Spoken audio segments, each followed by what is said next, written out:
Hey, what's going on? It's another edition of SalSports Live. Thanks for coming aboard, however you're watching, whether it's on my Twitter feed at SalSports, on my YouTube channel, which is Coach Sal C. I still haven't figured out how to change that. We're just going to keep it that way, I guess.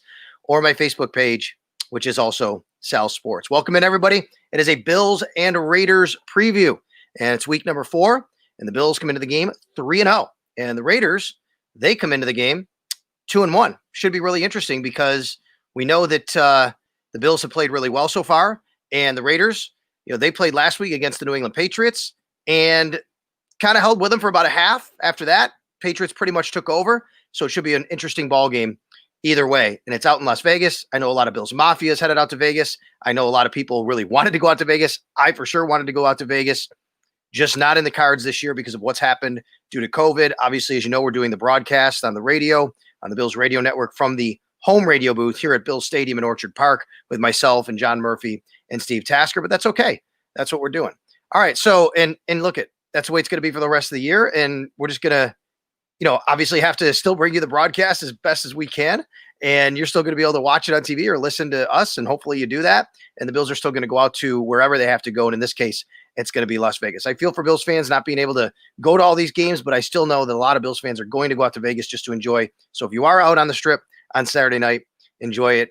And thanks a lot. And, have one for me, I guess. All right. So let's talk a little bit about this game, but also set up the show for you tonight. I have Daryl Johnson coming on. Daryl is, of course, a defensive end for the Buffalo Bills. He's going to join me just a little while. Daryl's got some really cool stuff that we could talk about. He had an interesting story last year. I interviewed him to talk about how he took his jersey from his first ever sack that he had in the NFL, the game that he had in Tennessee last year, right around this time in October. And he took it to one of his position coach at North Carolina A&T, and he gave it to him. That was a really cool thing for him to do. So we're going to talk about that, and I'm going to have a little fun with him as well. Daryl and I actually have the same birthday. I'm a lot older than him, in case you didn't know that. But we have the same birthday, April 4th. And so I'll have a little fun birthday trivia with Daryl as well when he joins me. He's also got the same name as a famous former athlete from the area who you see on TV a lot, which is Daryl Johnson. So we'll ask him about that and both their nicknames too. One is Moose and one is Bam. So Daryl will join me. We'll talk about the Raiders and we'll kind of get into that and his story a little bit. But a lot of this is going to be about the Raiders tonight between me and you. I want to talk about the history of these two teams because they do have a really, really interesting history. The Bills and Raiders have actually overall, if you go back to their very first meeting back in 1960, they've played each other 41 times, and that includes the playoffs. They've had some memorable playoff games, but they've really had memorable games overall, whether that's playoffs, regular season. They've had a lot of memorable games. A lot of people, if you're watching this, you've probably watched, and you were a part of in the stands or in some way, watching these Raiders games with the Bills. And 41 times, the Raiders actually have a 21-20 lead all time overall against the Buffalo Bills. So this would be kind of to even it up, I guess you'd say, right? This would maybe be a way to get to 21-21. We'll see if that happens, and hopefully that does work out. The best games, though, the best game, maybe one of the greatest games in Bills history. To me, it was the best game of Bills history. 51-3 over the Raiders in the AFC Championship game in 1990. A lot of you probably remember that one. Maybe you were there. I was there. I was actually a senior in high school, and it was the greatest, most memorable moment for me growing up a Bills fan and going to games. And the reason is it was the first Super Bowl.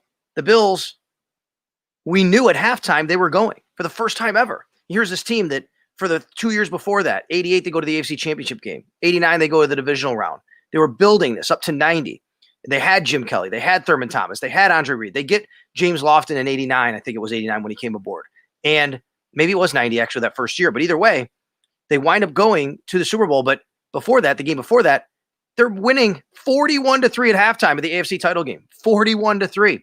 And it was a party through the whole second half of the same stadium they're playing in now, which was then obviously it was called Rich Stadium. A party. Everybody knew it. We were chanting, "Thank you, Bills. Thank you, Bills." People were chanting, "Super Bowl, Super Bowl." And "Thank you, Ralph. Thank you, Ralph." It was an absolutely tremendous atmosphere. It was pretty incredible how all of that happened. Again, that was back in 1990. It was January of 1991. So some interesting memories in the last few years. The Bills did play the Raiders just a couple of years ago. And They did win. You remember Matt Milano had the pick 6 in that game. But these two teams have a really interesting history. We're going to welcome in now Daryl Johnson, who's going to be on. I hope I can get Daryl. It looks like there he is. What's up, man? Good to see you. How you doing? I'm good. Thanks for joining me tonight. I appreciate it. Yes, sir. Yes, sir. No problems hooking up, right? You're all good. The link was good. Everything's good for you. Oh yeah, everything was fine. All right, good. How you doing after 3 weeks? Just normal bumps and bruises, getting through the season. How you feeling? Oh, I'm feeling great. Just ready to get after it on Sunday. All right, well, let's talk about that a little bit. I want to get into the Raiders, but I want to save that for the end, and we'll kind of do it at the end. Let's have some fun first, because you and I, we've talked about this before. We share a birthday. Now, I'm a lot older than you. All right, I'm a lot older than you, but we're both born on April 4th. All right, now I was born way back in 1973. You were born in 1997. Yes, all right, I looked it up, Daryl. Do you know of any other celebrities that have birthdays on April 4th besides me and you? I'm going to count us both as celebrities here, if you don't mind. But do you know any other celebrities? Because I have a list in front of me. I don't. Okay, ready? I want you to know. You tell me. This is going to show how the difference between our ages, maybe. Do you know who Robert Downey Jr. is? Oh my God! Some of our viewers. He's a famous actor. That's okay. You know who David Blaine is? Mm-hmm. He's the magician. David Blaine. He does the street magician. He wrote on. Okay. You don't know who Craig T. Nelson is then either, do you? Nah, I don't. Craig T. Nelson played a guy. It was a really cool TV series called Coach, and he was Coach. You'd like it. It's a football series. You know who Maya Angelou is, though, right? The author, the writer, Maya Angelou. Yeah, I know a little bit about Michael. And then Heath Ledger. He played Joker. Remember Heath Ledger, but he passed away. He was the Joker in a movie. Well, I know the Joker. I don't. Okay, good.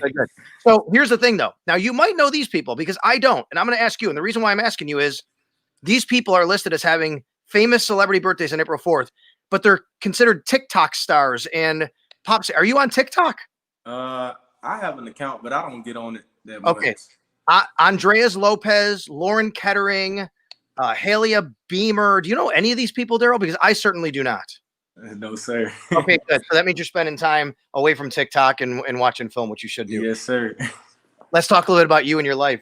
We talked last year about you getting your first sack against Tennessee, and then your coach, your position coach, Coach Cord, sent you a text, and then you gave him a special gift. Can you tell our listeners and our viewers about that and what you did? Oh yeah, it was a great moment to be able to give that man a jersey. Man, he pushed me to be great.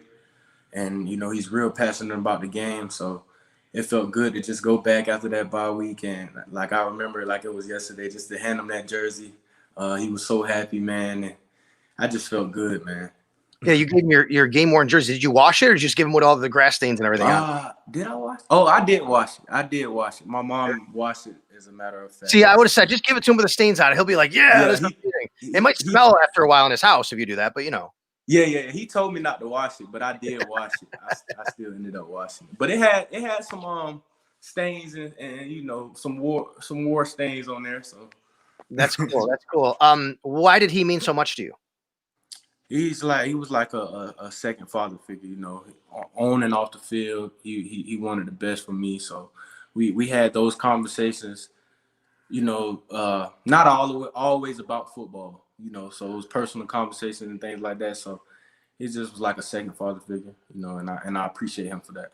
Yeah, and you went to a school that doesn't produce a lot of pro players, North Carolina A&T, but you actually played. Did you play with Tariq Cohen? Because he went there as well. Oh, yeah. I played with Tariq for about 2 years. That's pretty amazing. So tell me a little bit about your school and, going there, just about the school itself.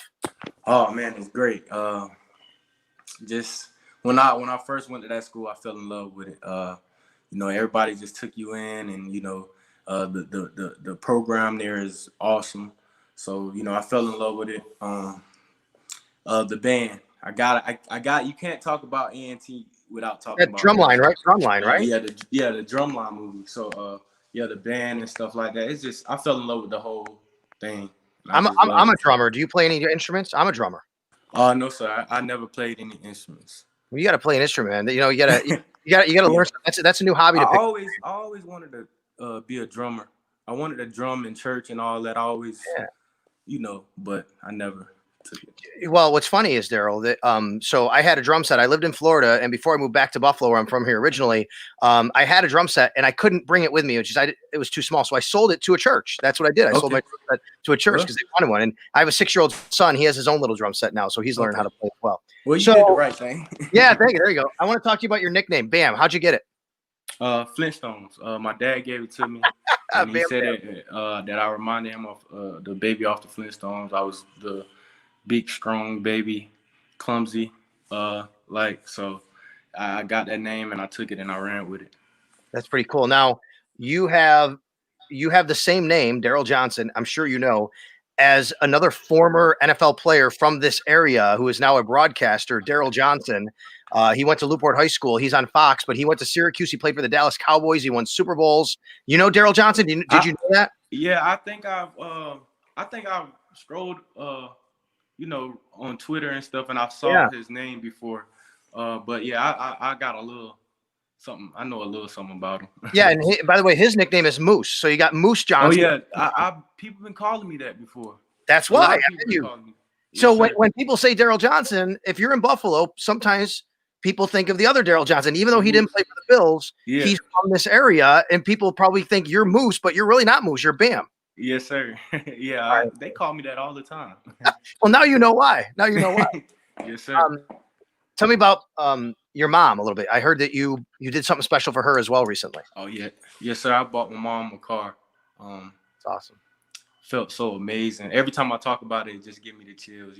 Where's your mom? Where's she live? She's in Savannah. I mean, well, she stays in Savannah, but right now she's up here with me, helping me move in and stuff like that. So trying to get all that situated. I don't know how to decorate and all that. I leave that up to her. What's funny is people think, all these professional football players, these big, strong athletes, they don't need mama. No, we all need mama. I'm 47. I need mama. Yes, sir. She cooks and stuff like that. So I appreciate it every time she comes. So she's more than welcome. What was that experience like? Did you just walk into the dealership and go like, give me a car, I'll beat you up because you're so big? Or, how did that work? No, I didn't walk into the dealership. I just kind of, we woke up. It was actually, I want to say it was on my birthday. I bought her because my mom's birthday is 2 days after mine. Hers is April 6th. All right. That's cool. Yeah. So I think on April 4th on my birthday, we went out and I just was riding. And then, I told her, let's go get a car. And she was so happy about it. So we went to go get that car. It was great. That's amazing. That's awesome. It took a while though. She wanted it. She was just trying to figure it out, but we ended up picking one. How tough is it for mom, obviously, to not be able to go to games, even though she's up here? She can't really go to the home games. Oh yeah, she's sad about that. They actually made the Miami trip. Oh, okay, yeah, they was able to. My mom and dad was able to see me play then, but they sad about it. My dad he's like, man, I can't even.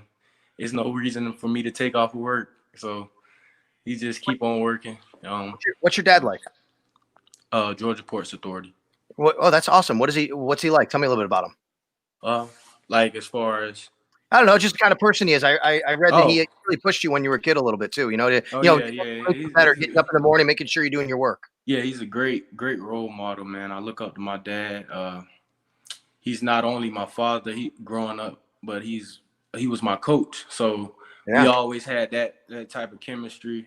He always pushed me. He wants the best for me, and he just pushed me to be great. Nothing came. He let me know that nothing came easy in life. That you had to go get it on your own, and work, and that's what I do. That's what I believe in. It's just my work ethic and stuff like that. And that's why you're still here in Buffalo, after, coming out of NCAA, like I said, not a place that a lot of guys do, but what did you learn through your first year or so in the NFL? What did you learn about life in football, the business side or the season?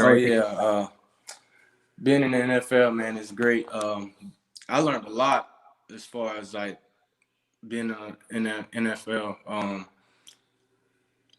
Like that transition from college to the pro, like you go to practice, you play football in college, you do it, but now you're in the league. It's a business, so it's your job. So you got to go out every day and, you know, work and Mm-hmm. try to perfect your craft every day, because somebody else is working. Guys in college, they're working too as well. So you just got to continue to work and get better every day. You know, the Bills go out, they spend their second round pick, their first overall pick on AJ, who's obviously the same position. And I heard a player say years ago, like, hey, there's a draft every year. They're always going to be drafting guys in position. So you just have to embrace it, accept it, and push each other. What's it like in that room? Because you got you two, the young guys. Yes, sir. Obviously, you still have Mike and you still have the guys, Brian, you know, they're on the practice squad. But you got 27 years of experience between Mario and Jerry and Trent in front of you. What's that dynamic like between you guys? It's awesome. It's awesome to be able to come to work with some vets like that, man. That's willing to do whatever it takes to teach you whatever you need to know. You know what I'm saying? So I try to take advantage of that and get underneath Mario and Jerry and Trent under those guys and try to soak everything in, learn everything that they know, and, you know, just try to take advantage of it. So are you a Lakers fan? I read that if you could do anything, if you could be a professional athlete other than football, in the media guide, it says you'd play for the Lakers. Are you a Lakers fan? Yeah, I'm a Lakers fan. But to be honest, I haven't been watching basketball or nothing like that. I just been focusing on, you know, the job and trying to get the job done. You'll never go wrong with an answer like that in the media. You'll never go wrong with an answer like that. You know Yes, that, right? sir. People will love that. I grew up a Lakers fan, but that was because of Magic Johnson and Kareem and Showtime. I mean, that's a long time ago. I watched. They dominated last night, though, man. There's no way that he can come back, right? I mean, yes, sir. With the injury. You know, LeBron been there a lot of times, so he know what it takes. And then I read your favorite app is Wordscapes, it says. And I'll be honest, my wife also plays Wordscapes. Why do you like Wordscapes? My mom. Yeah. She likes them. So every time I see her play, she might say, Bam, help me with this. I help her. And then I take over her phone and just start playing it myself. And then I just fall in love with it and it's get good. it on. It's good for this. It's mental exercises too. Oh, yes, sir. It's definitely good for that. You know, get your mind off of stuff and just have some fun on the work. All right. So if I took your iPod or iPhone or whatever you use for your music and I hit shuffle right now, what would be the most likely band or artist to come up? If I just hit shuffle on whatever music you use, what's the most likely to come up? I would have to say my little brother, Too Hard. Who is it? I have a little brother. Too Hard? Too Hard. Too Hard. Yes, okay. Is that rap? Is that it's rap? Yeah, he raps. So wow, that's really cool. Brother. So that's who I listen to all the time. We will have to check that out. Too Hard. All right, I'm going to write that down. Too Hard. Let's go make sure. All right, let's talk about the Raiders a little before I let you go. What do you see on film from these guys? They're a good team, you know, fast, explosive, you know, and like Coach say, you know, we can't worry about them. We just got to do what we do, you know, and that's play Bills football. Fundamentals, kicking game, and protect the football. So that's what we got to do. And I'm going to show you one. I'm going to pop one up on the screen here. This is Amy says, this dude's hungry to win. I love it. That's pretty cool. Just tell me about your competitiveness. Have you always been a really competitive guy? And where would that come from? Yes, sir. I've always been competitive. It's in me. My dad always pushed me. I got cousins and you know, uncles and things like that always push me. So I just always had that competitive spirit. Hey, well, listen, we're happy to have you in Buffalo. I appreciate it. And as your birthday buddy, I appreciate you coming on the show. Appreciate you. This was really fun. Yeah, no problem. Hey, I know we don't get to see each other in the locker room anymore because of what's going on, but I look forward to the day that we can finally do that again, Daryl. What? Yes, sir. All right. Thank you, man. All right. Thank you. All right. That is Daryl Johnson. He is a defensive end for the Buffalo Bills. Good guy. Good guy. Yeah, we can't see each other in the locker room anymore. We're not allowed to do that. You know, because of all the protocols and things like that, we basically go out to practice. You know, we watch what's going on and then we leave. And if we want to do any interviews, you know, we got to basically either do it like this. But Bill's PR has been great. That they helped me set this up with Daryl tonight, but they've been awesome. If we need an interview, we just do that. It's not like the old days last year. You just walk in the locker room after practice and talk to people. Let's talk about the Raiders. Bills Raiders. They have an interesting history, like I said. When I went through the 51-3 game before, that was, to me, the greatest game in Bills history, 51-3, in 1990 to get to the AFC Championship game. Bills were up 41-3. The Bills also played the Raiders in another playoff game not long after that. The Bills in 1994 beat the Raiders 29-23. And it was a very close game. It was a very cold day. Now, the 51-3 game was a little bit cold. It was kind of a wet, snowy day, if I remember, like a little wet.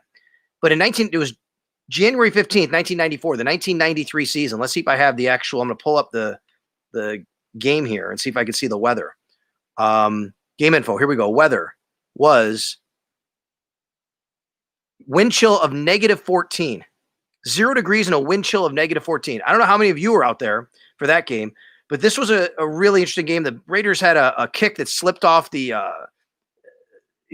tee, and Steve Tasker took it. I think he either went back for a touchdown or close to it. It was just insane back and forth. Looked like the Bills were going to lose. This was in the playoffs. They wound up winning, and they wound up actually, still being able to beat the Raiders in a pretty tough playoff game, which they had just a few years earlier, 51-3. That was their last Super Bowl year, though, is what I was trying to say. 90, 91, 92, 93. That was their fourth Super Bowl year, and they wound up winning again, and they wound up going back to, I think it was the AFC Championship game, that particular season. So they've had an interesting history. Then you go back, there's been some Monday night games that they played. In fact, let me just see. I think they played, let's see, there's a couple of Thursdays in here. There's a couple of Monday night games in the 70s. I wasn't around watching them. I was very young. I could have. The Bills won 21-20 against the Raiders in 1974 on a Monday night, and then they lost 34-13. You also remember they had a regular season game in LA in the Coliseum. Scott Norwood missed a pair of field goals and an extra point. The Bills still wound up winning that game in overtime. And we'll see. We'll see if what's going to happen in this game, but a lot of different things have happened over the years while they play. All right, so I'm just looking at what you guys are saying in the chat box here, and what's going on. So thanks a lot for joining me. Whether you're on YouTube, Twitter, Facebook, doesn't matter. We're trying to do this every Thursday night. Before I get on to more Raider stuff, I want to talk about this game a little bit, and I want to get into the Thursday night game before we go tonight, because we have a 0-6 combined Thursday night game between the Broncos and the Jets. So I am part of the American Cancer Society's Real Men Wear Pink campaign. Once again this year. That's why I'm wearing this pink. And if you would be so kind, you can go to my Twitter page and look at my pinned tweet.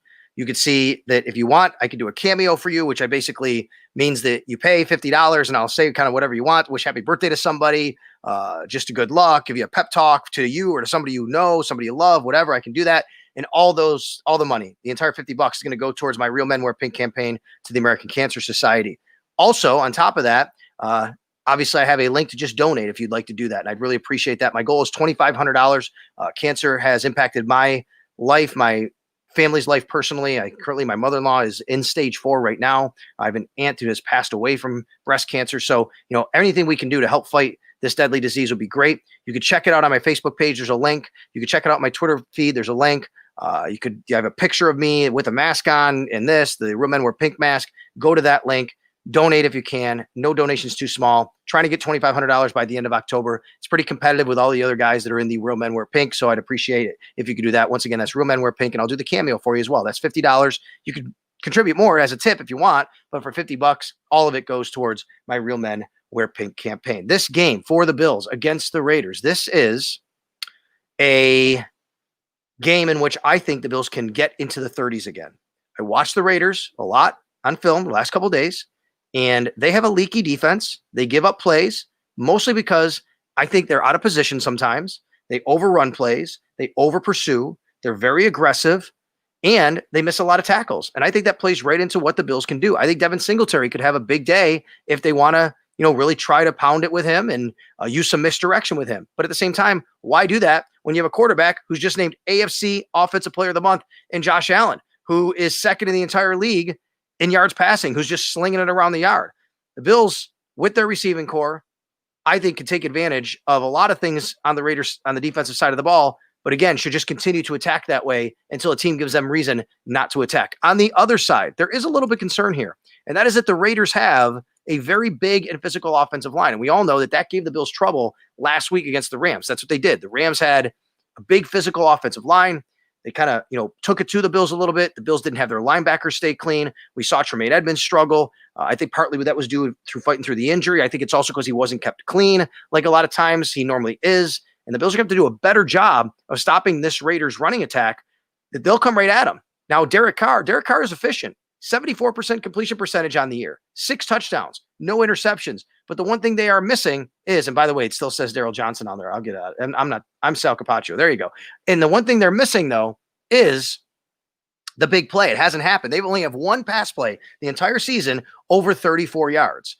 They are not driving the ball downfield. I think the Bills have an opportunity here to just kind of make them work. But the Raiders, make no mistake, are going to try to run the ball against the Bills. What is also playing in the Bills' hands is the Raiders are without 2 of their top wide receivers, 2 starters, both rookies, Henry Ruggs and Bryan Edwards. It looks like neither of them are going to play. And that means I think the Bills can really kind of concentrate more on that run and keep them one-dimensional. So if that is what happens, I think the Bills have a really good shot here. I think the Bills can get back into the 30s.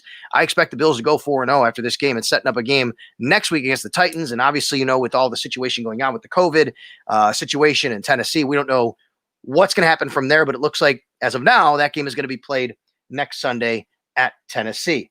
Bills Raiders at 4:25 this week. Don't forget that, 4:25 on Sunday. How about tonight? We got a Thursday night football game. We got Broncos. We got Jets. 0-3, 0-3. My gosh. I don't think there's anybody you have to root for in this game, but I guess if you want to, I guess you should root for, even that wouldn't even make sense. I'd say root for the Broncos because, the Jets are in the Bills division, or I'd say root for the Jets because you already beat them once, but it doesn't matter. Both these teams are not very good. I whiffed on the Broncos, but I'll say they've had a lot of injuries. I thought the Broncos were going to be a playoff team this year. I thought they'd get that 7th and final wild card, the new extra wild card spot. That's not going to happen. They had Von Miller then got hurt. Cortland Sutton's hurt. We know they're starting Brett Rippon now tonight. I don't know what to expect. I know the line is gone to the Jets. It's a pick 'em, actually. The Jets were getting points. Now it's a pick 'em, and it's 41.5. I'm going to take the Jets tonight. I think the Jets win. I think Darnold comes to life a little bit. It's under the lights. I know that fans won't be there, but at least it's under the lights. It's prime time. I think they'll play a little bit better. Not expecting a lot from the Jets, believe me, but I think that the Jets do wind up winning this game. Wouldn't be surprised if it went either way. I'd take the under, though. Don't think there's going to be a lot of points scored in this game. As far as survivor picks for the week and death pool picks, I think it's a pretty easy week this week. There's one game, and I'm taking the LA Rams for my survivor pick this week. They're playing the Giants. Rams are at home against the Giants. They're going to crush them. The Giants will be my death pool pick, too, because I haven't picked them to lose a game. So that's where I'm going with that. All right, Thursday night football coming your way. That's why we try to do this every Thursday night and get you out of here. I know it's not a great game, but it is a game for you to watch. Joey's asked me a question. He says, let me bring this up. Joey's cleaning lady.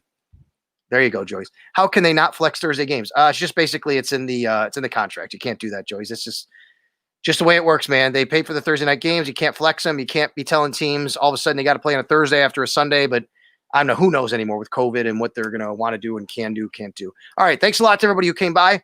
If you're listening on the podcast, I appreciate it as well, because remember, all of this is always available on my podcast at SalSports and Stuff. You can find that on Apple iTunes, WGR550.com, wherever it is. You don't have to come to the live show. I appreciate it. I love when you come to the live show. I want you to. That's on Twitter, on YouTube, on Facebook. But I'm also going to make sure that this is on the SalSports and Stuff podcast as a preview episode for the Bills and Raiders on Sunday. Thanks to Daryl Johnson for joining me tonight. Thank all of you for coming aboard and watching, listening, SalSports and Stuff as well.